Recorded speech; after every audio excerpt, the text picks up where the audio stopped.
Welcome back to Brian's Action Figure Reviews, and you're here for episode 2 of Retro Wrestle Watch with Rich and Tubbs. They'll be on soon. Tonight we're talking about Undertaker versus Shawn Michaels from WrestleMania 25. If you like these shows, give us a like, subscribe, drop a comment on the thing if you agree or don't agree with many of the views that are going to be expressed in the next couple of minutes. Enjoy. Welcome back, everyone, to the second episode of Wrestling Retro Watch with myself, Brian, and my fellow co-hosts, Rich NG and Stephen Twisted Tubbs Tubridy. So this week's match is, I've seen on websites it's been probably called one of the best matches in WrestleMania history, but yeah. I don't know. It was The Undertaker versus Shawn Michaels Part 1 from WrestleMania 25. So let's hear your opening arguments. First thing, boys, who were you going for? HBK for me. Yeah, I wanted HBK to break the streak that year. I really did. See, I'm not a fan of either of those wrestlers, so I did not care. So this would be interesting. Yeah. Honestly, what would be more interesting for you boys is I actually took a big, massive gap out of watching wrestling, and that was the first time I watched that match. Wow, really? Okay. Yeah. So you got fresh eyes opinion on that match as well. I'm looking forward to hearing that. I remember it really differently as well from when I watched it for the first time. So, who wants to go first? I'm going to talk about the entrance anyway first. I think the entrances are one, but I think even the build for it was something fantastic. We gotta even talk about that leading into it. Okay. Maybe. Yeah. See, I can already tell me and Brian aren't on the same page on this one. So last week we watched Bret and Austin, and this week we watched this one. And what I've been doing with each match is I watch the WWE build-up promo and all, the whole lot as much as I can before I watch it as well, just to put me in that mindset. And the whole light versus dark god bullshit ruined it for me a bit. Look, that's the whole point of this show, man. That's the whole reasoning behind it is the perspective of each person's view on what matches we watch. So I think knowing the two of them and the history they had, I think they should have leaned on that way heavier.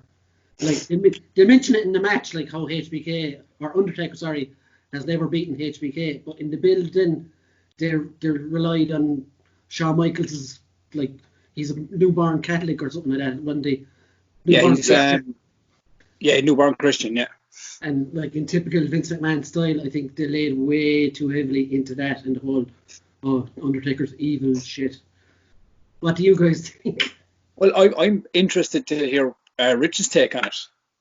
So I didn't watch any of the build up because I was a bit we're doing this today. Totally forgot. Almost watched the whole match. Because when everyone goes Shawn Michaels, Undertaker, I think of the Hell in a Cell match.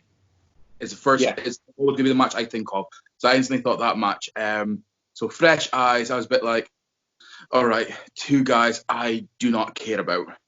Generally don't care about them. Started watching the intros, and I was pissing myself laughing. Shawn Michaels coming down in the white, getting raised down, and then the whole kind of magic thing where all that smoke, and next minute he's no longer wearing the white coat and the hat. I was just in stitches, and I was a bit then the Undertaker, and I was this must be the longest intros. 6 minutes. For 8 minutes. 6. Yeah, I mean Undertaker's one was 7 minutes of that, but.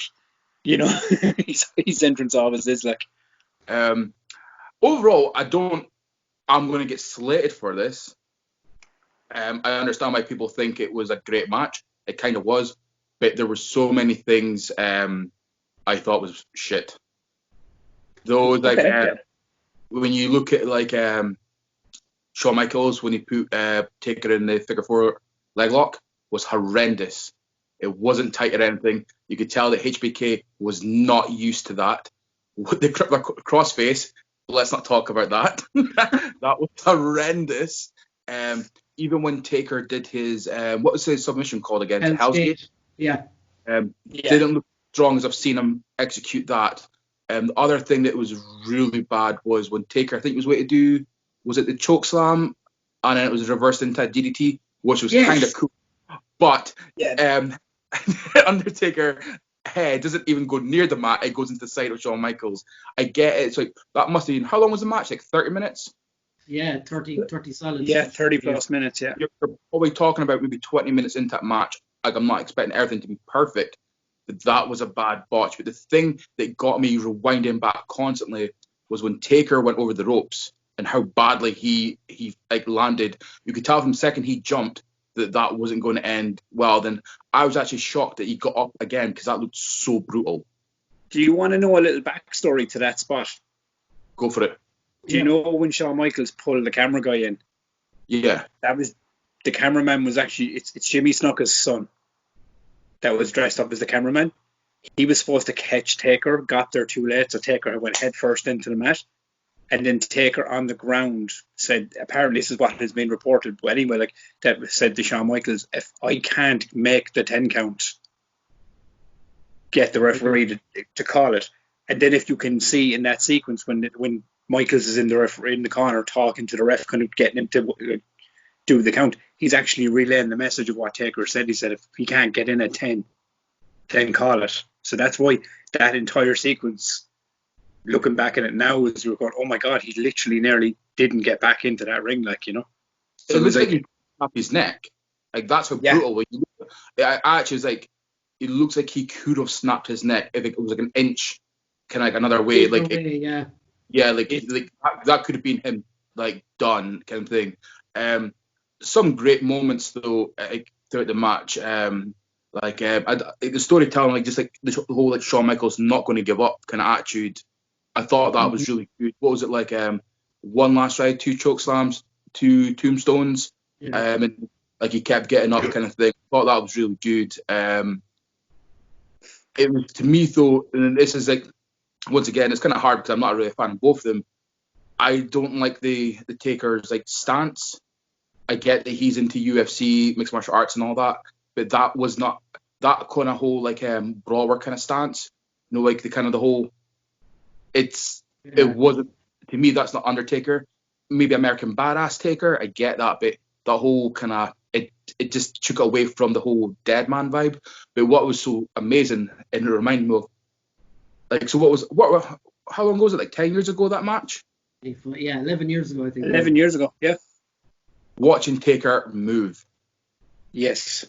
You know what I mean? Like, watching him move. So you're saying like 10, 11 years ago, what that does to your body, and you see like to how he moves now. But like when you seen him back then, it reminded me again like why people enjoyed Undertaker, for the way that, like, for a 7-foot guy, 300 pounds, the way that he could move was fantastic. Like, that was unreal. Just the speed of him was amazing. It was a good match. I just don't, me personally, and it's my own opinion, I just don't put it up. I wouldn't put it up there in my top 10 matches of all time. Yeah. Okay, well, go Tubbs. See, for me, as you were saying about, you know, because as we talked about last week with the Austin and the Bret Hart match about the storytelling aspect of it, and Brian knows this, I'm a massive fan of the storytelling aspect of wrestling. I love it. Like, but for me, this match, if you even go back 5 years prior to this match, like WrestleMania 20 was the Kickstarter for these two. When you think about it, because Undertaker, if you remember, Brian revamped, got rid of the American Badass gimmick, and he kind of came back as the Deadman. And it was the first Mania he came back, and then he fought Kane on that same one. Then Shawn Michaels stole the show with the triple threat against that Canadian guy and Triple H. And then you roll on to WrestleMania 21. Michaels. Canadian guy? And other. Go on, he did a bad thing. Apparently, you're not allowed to mention his name. Chris Benoit. But then you go a year later. Face better, by the way. Yes. But then you move on to WrestleMania 21, right? Then you have Michaels and Kurt Angle steals the show. Then you have Undertaker and Randy Orton. Fantastic match. Then it goes on to WrestleMania 22, and it's Michaels and McMahon, which should never have been a good match, and it turned out to be a fucking classic. And then you had Undertaker, Mark Henry and Mark Henry in the casket match. And then for me, it was like, you're looking at these two guys are from the Attitude Era, right? and then Michaels ended up out for 4 years, and Taker revamped his character. In and around this time frame, it was like a second coming of these two characters. And Brian, the next part I'm going to mention is because after that Mania, the Royal Rumble the next year, Michaels and HBK came down to the last two men. Do you remember? Taker and HBK, you mean, is it? Sorry, yeah, Taker and HBK, yeah. sorry, came down to the last two men. And that was the first time that they had kind of went one-on-one in years. So people ate it up, and people were like, oh my God, they're in the ring together. So that year, Undertaker won it, went on to fight Batista. Do you remember? Won a world title. Then the next year, he went down and fought Edge, won a world title. 2 years in that as well, you had Michaels versus John Cena for the title, Jericho. And then he retired Ric Flair. So then you had a 5-year build. So when it came to this match for me, this is only me as a fan, you know. When it came to this match, these two guys were on rocket fuel, you know, on either sides. They were going this way, and they were jetting. So it only made sense for the two of these guys to face each other. But for me, with the streak and everything else, this was the first year that it was really, really brought to the attention that, like, oh, the streak could be in trouble this year. Because as Brian pointed out, you know, they brought it up in commentary and everything else that, like, oh, Undertaker's never beaten Michaels one-on-one. And Undertaker, and Michaels is known as Mr. WrestleMania, so this is where he shines. So when I watched it the first time as a fan, I lost my shit. Like, I was going, oh my God, this could be the year. And I think it was the moment after the botch spots outside the ring and everything else, when the first tombstone, you saw Undertaker's face when Michaels kicked out. Now, that's story-driven kind of acting and everything else to win the match. But I think that was, you could see it with the crowd, you could see it with Taker, you could see it with commentators. They left a moment of doubt in the Taker. It was like, oh my God, I don't know if I'm going to win this. And I loved it, man. The storytelling was there for me. Like, I admit, there was botches like that, like the reverse into the DDT was botch central. Like, it really didn't go off well, you know. But I think it was the storytelling aspect is why this match is hailed as one of the greatest of all time at WrestleMania. Because it's the build. Because this match was really built 2 years in the making, and you don't get that anymore, man. You don't get those 2-year builds into matches, like. But do you think, like, you know, they redid the match the following year? Do you think, like, that match left them both with something to prove the following year because of the botches and stuff like that? I don't even think so. I just think it was one of those things. Is I think after that match, I think Michaels knew. I think Michaels knew more or less after that match that he was coming to the very end of the run, and I think he already had it in his mind that, like, all right, we stole the show here. So, and he's the only man that I want to go out to, you know, to retire me. And I think that was the thing. I think that's why that match happened. But you could tell as well, even Rich mentioned the dive and the Taker. For me, looking at this match, you know, following it, wrestling all through the years, and it goes back to what Rich was saying about how fast the Undertaker moved. This was the last time the Undertaker had speed in his matches. And, like, Because if you look at the rematch with Michaels, he gasses out fast. Match with Triple H the year after, he's out in the stretcher at the end of it, you know, and then, you know, the rematch with Taker. Then, and let's be honest, Punk kind of carried the match at 29, and then 30. Then he gets concussed and the streak ends. So it's kind of, you know, this for me was one of those things where I was kind of going like, this was the last time Taker was, like, at his peak. Do you know what I mean? Yeah. So there's a lot of elements to this match. This is kind of why I think I like it a lot.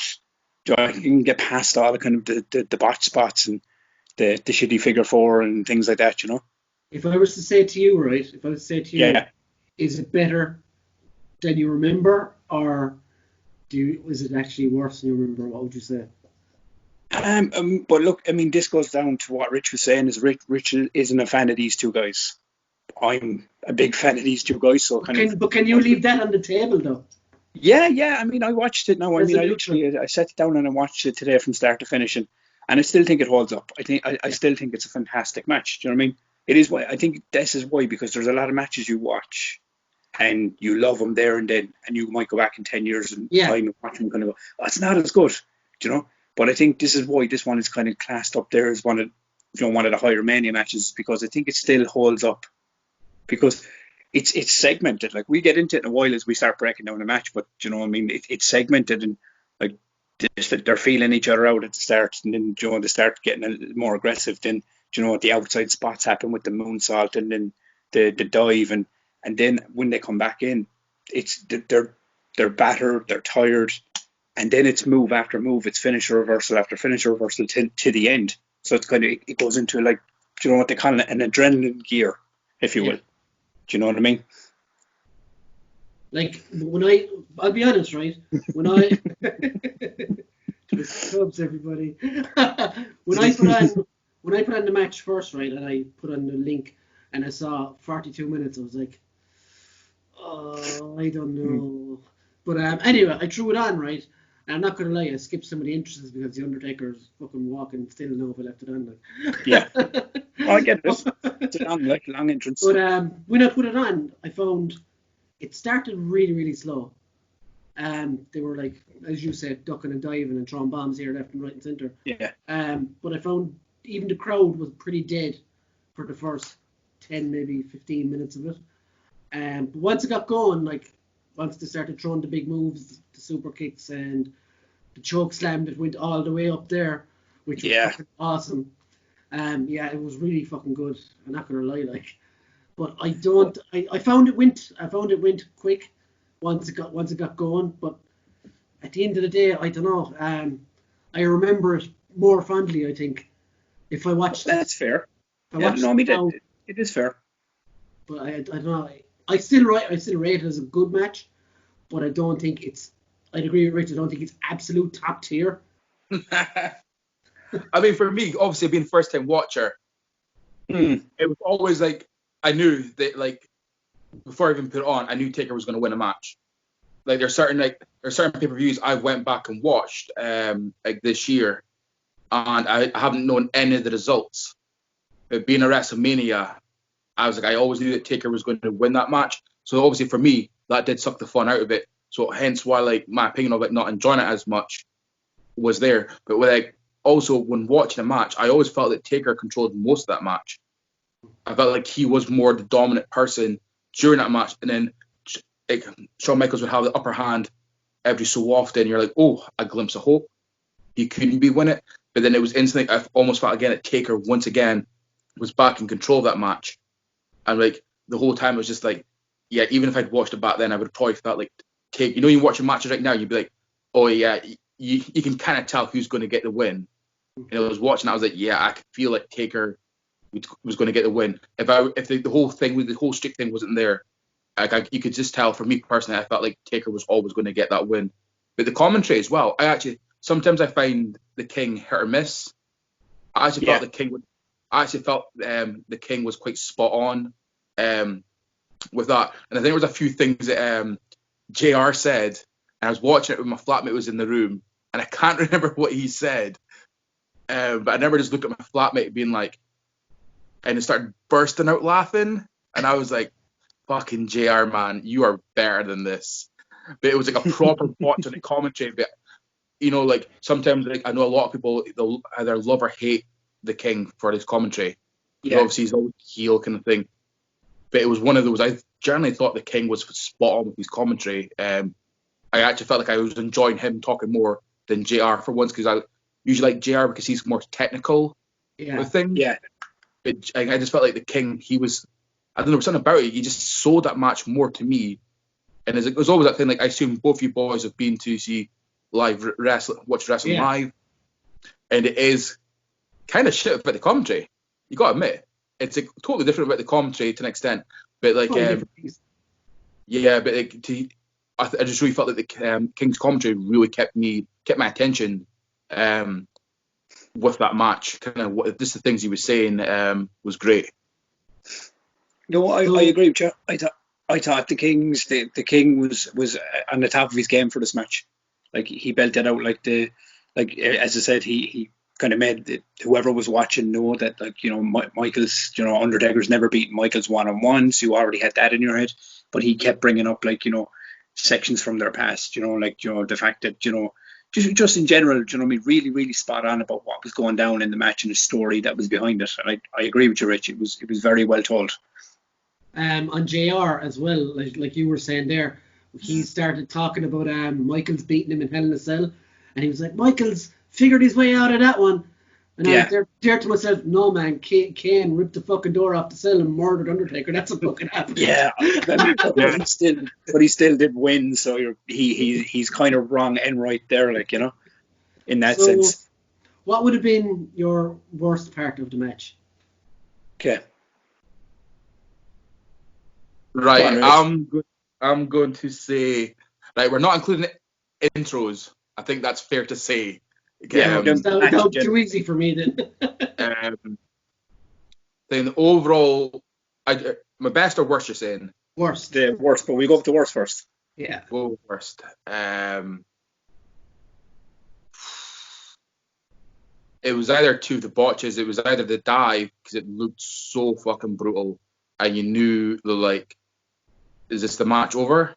And that DDT, I know I said it earlier on, like probably 20 minutes into that match, and they were kind of going, but like you said, Brian, maybe it took them about 10 minutes to kind of get the ball going. But that was such a big botch of them, like, you know, like there was no excuse for that. You gotta appreciate the Taker. He's a working man. He sold it. Do you know what I mean, Lisa? You can believe it. It's almost like if you were at the other side of the ring watching that live, you wouldn't have seen it. Perfect. But if you were facing that, you were like, it was just like they used the wrong angle on the camera angle for that shot, and it just kind of really took everything away from me there. Like that moment, I was like, all right, cool. Because I think me and you, Brian, were to start talking on the group chat with something else, and I was like, all right, cool. This is a perfect time just to pause this match. And I even said to you guys, this match is never ending. You know what I mean? I was like this match is never ending. I would like, come on, like, so those would be my worst moments. Yeah. Tubbs, if you can say anything bad. No, I mean, I put it up there. I mean, it is one of my favorite Mania matches, but I mean, it's not to say it's not without fault either. Like, you know what I mean? It's like there's little. I mean, I don't have massive issues with it. You know what I mean? But I do agree that, like, you know, there's a few of the submission spots didn't work for me. Like, you know what I mean? Genuine. Like, I've never really been a fan of Undertaker's Hell's Gate finisher. Do you know? I get it. You know what I mean? It's like, you know what I mean? They were trading back submissions in that section. But yeah, I wasn't a big fan of the crossface or the Hell's Gate kind of transitions and stuff. But there was another part in it now as well. I'm trying to fucking think. No, I mean, outside of that, like, I mean, you know, I love the match. So entrances were too long. Match in general, I'll be honest, was too long. They could have shaved a good 10 minutes off that match. Do you know what I mean? That's the kind of complaints I have. For me, I think, which relates to HBK going after Taker's legs, he did it very early, and I don't, like, he sold it for like a minute or two afterwards, and then it was completely forgotten about again. When it was in the turnbuckle, yeah. He put Shawn in the turnbuckle, and the leg was gone because he just started kicking him. He starts hitting himself or something, yeah. And then that was the end of it. Like, I mean, in their defense, though, for the botches, we're saying, like I'll never be able to do what they can do. Oh, that goes without saying. I mean, I don't have the stamina to go in that ring for like 30, 40 minutes. I'd be like, bro, tap me out now. Like, I'm just gonna lie there, pin me now. Undertaker's walk to the ring would be enough for me. Like, it was like what was it? Remember Hogan wet the belt from somebody from WCW, and it was like, I'm just gonna lie down, you can pin me. That would Kevin be me. Nash. Yeah, it was Kevin Nash. Yeah, that would be me. Just pin me, man. Like, I'm over. It was a shame. Like, I totally agree with, like, what you were saying, Brian. Like, but at the same time, I think myself, like, you've got that momentum going. You know, you've got all that adrenaline. Like, it's when you watch wrestlers, like, you try to think to yourself, like, they've got to remember they've got like a fucked arm or a fucked leg, and it's just like, but then you've got to do something, and it's like, how do you remember the combination of all that and still maintaining a great show to be like how long do I like? Because technically, like, if you, in my head, I personally think if you've been working on that leg as much as he did there, that should be take a fuck for the rest of the match. Yeah, that's what it shouldn't be like walk off for 5 minutes during this match and I'm back. You know, so eventually he's going to have to be like, my leg's fine again. But you are right, it was too soon. It was too soon for him to be like, my leg's fine. But then I guess you can argue, if you want to get right into the character, he is the dead man. Yeah, it's like Captain America says, if you get You know what I mean? killed, Like, up it off. he's a dead man, something's hurting. He's a dead man, he's dead. It shouldn't hurt him for that long. Yeah.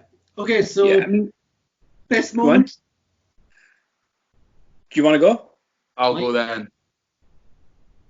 Undertaker doing the classic Shawn Michaels elbow off the top rope to Shawn Michaels. Get in.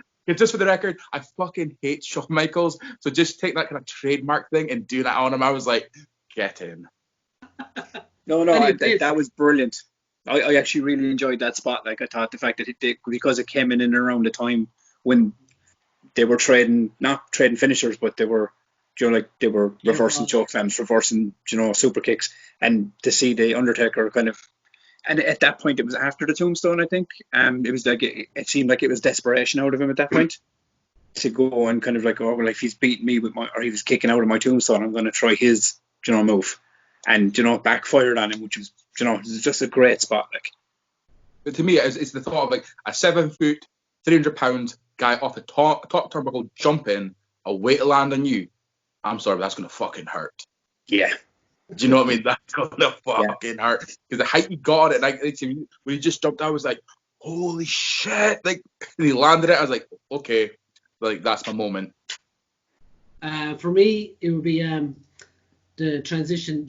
You always see Shawn Michaels, someone tries to fuck him over the top rope, he grabs on and he pulls himself back up. And like you rarely see that reversed, or if it is reversed, someone will just grab him and fucking back over again. But skimming the cat. But the way Taker reversed it into a fucking tombstone, I thought was fucking awesome. It was one of the coolest fucking reversals I've ever seen to that particular move. Like, what about you, Tubbs? My favorite part of the whole match goes back to what one of it actually interlinks into Rich's least favorite part of the match,